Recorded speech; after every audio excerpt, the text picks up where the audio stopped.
nuk ishte nevojë rikujtimi që studentët dhe profesorët ta mbushin sallën e Universitetit të Evropës Juglindore.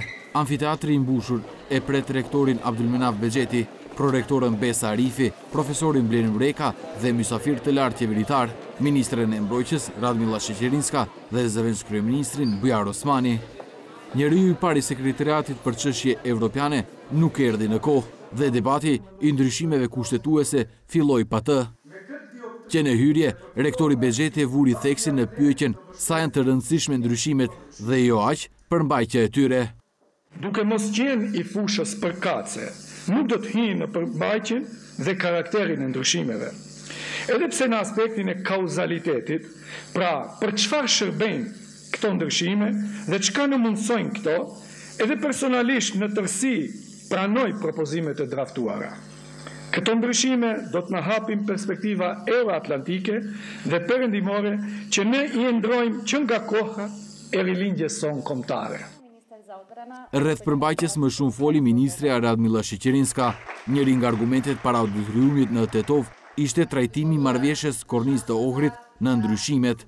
Во преамбулата ја направивме единствената интервенција во Уставот која што е надвор од Преспанскиот договор, со тоа што во основите на формирањето на Македонија како независна држава го ставивме и Охридскиот рамковен договор. И мислам дека тоа е целосно оправдано. Pikërisht në ato momente në debat arriti zëvendës kryeministri Osmani.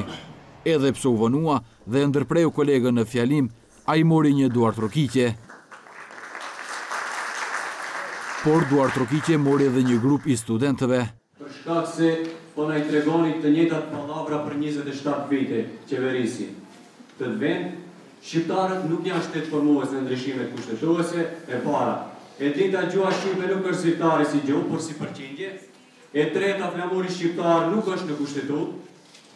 Si ndjeni sotri? Si shqiptar apo si përqindje? Mos u turproni nga identiteti juaj. Faleminderit.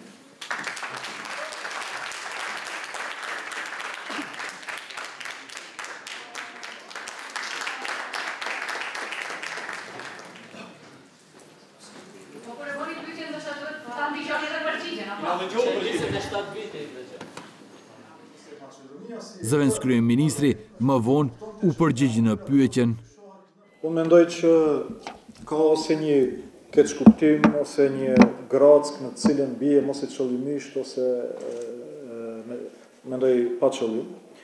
Ajo është se ne shqiptarët e Maqedonisë kemi një korpus të çështjeve etnike, ku janë gjuha, flamurit e tjera, dhe kemi një korpus tjetër të çështjeve shtetërore, që nuk kanë bëjnë me shqiptarët, po për shkak se jemi ne jetojmë në Maqedoni, ato janë të rëndësishme, është NATO, BE, kështu. Unë mendoj që këtu është keqkuptimi kryesor.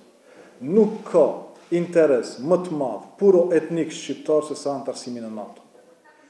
Pjesa më e madhe e debatit në Tetov në fakt u fokusua në nevojën e ndryshimeve kushtetuese, shtesë për nevoja të brendshme e jo vetëm për marrëveshjen me Greqinë. Paraqitje të tillë kishte edhe profesori Rufi Osmani, i cili ofroi përkrahje për marrëveshjen me emrin, por kërkoi edhe që të drejtat e shqiptarëve në Maqedoni të mos lidhen me përqindje.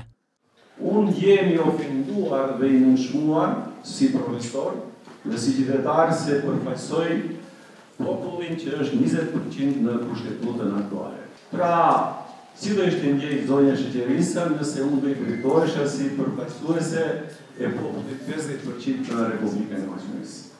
Ministri e mbrojtjes në përgjigje kërkoi atmosferë pozitive, sepse hapja e çështjeve shtesë mund të hapë probleme shtesë.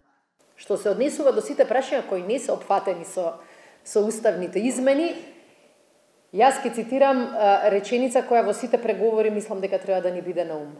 Да не дозволиме идеалното да стане непријател на доброто.